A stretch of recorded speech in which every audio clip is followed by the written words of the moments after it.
Well, good afternoon, everybody. U.S. Department of Agriculture released its monthly cattle on feed report just 30 minutes ago, and the numbers are quite interesting, and I think probably be regarded as neutral to somewhat friendly to the summer months. I'll mention that in a minute. If you haven't seen the numbers, the April 1 cattle on feed total, and that's, of course, for feedlots 1,000 head and over, 10.769 million head. That's 96.5% of a year ago. So not much change in that percentage from the previous month. Placed in March, as we expected, larger placements, 1.857 million head, up 2.7% from a year ago. And market in March, 1.717 million head, up 4.3% from a year ago. I think the pleasant surprise was that March placements, although they reflected the first year-on-year increase in 5 months, they came in quite a bit below analyst expectations, which were 106.6. And as I say, they were nearly 4 percentage points below that.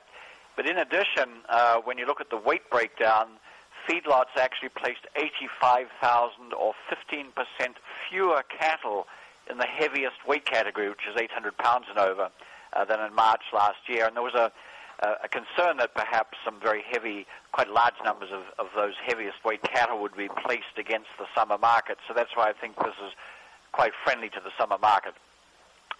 March marketings were slightly smaller than expected. The average guess was 104.9, came in 0.5% below that.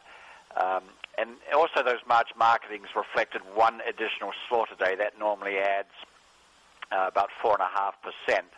So the marketings were okay in March, not terrific, but they were okay.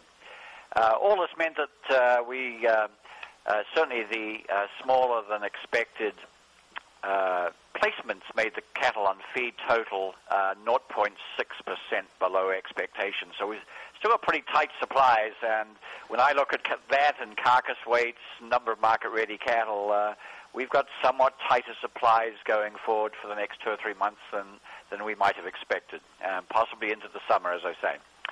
Only 3 states reported larger cattle on feed totals than a year ago. They were Iowa, up 13%.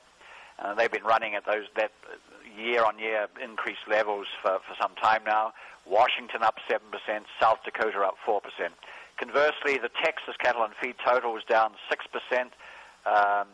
They steadfastly they are not placing more cattle to raise their cattle on feed total. The Kansas total was down 2%, Nebraska down 1%, and Colorado down 11%. Now, only 4 states, Colorado made some headway. They were only one of 4 states, which also included Idaho, Kansas, and Nebraska, who placed more cattle in March than a year ago. Texas, again, conversely placed, as I mentioned, they placed 4% fewer cattle. And the weight breakdown, the other interesting category, as I partly mentioned, shows that all the increase in placements in March came in lighter weight cattle.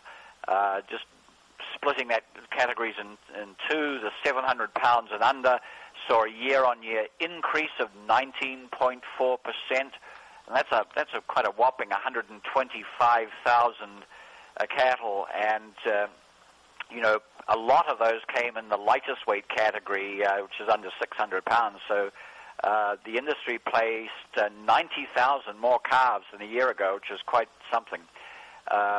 Whereas conversely, the 700 pounds plus category, which is the larger of the 2 categories, saw a 15% or an 85,000 head decline, and a 76,000 head decline, of which 85,000 of the decline came in that 800 plus category. So all in all, quite a healthy report for the industry going forward, and comes on top of a remarkable rally in live cattle prices, which really shows no signs of weakening as we go forward. May look a little different in a month's time when I talk to you again. For now, I say goodbye. Thank you.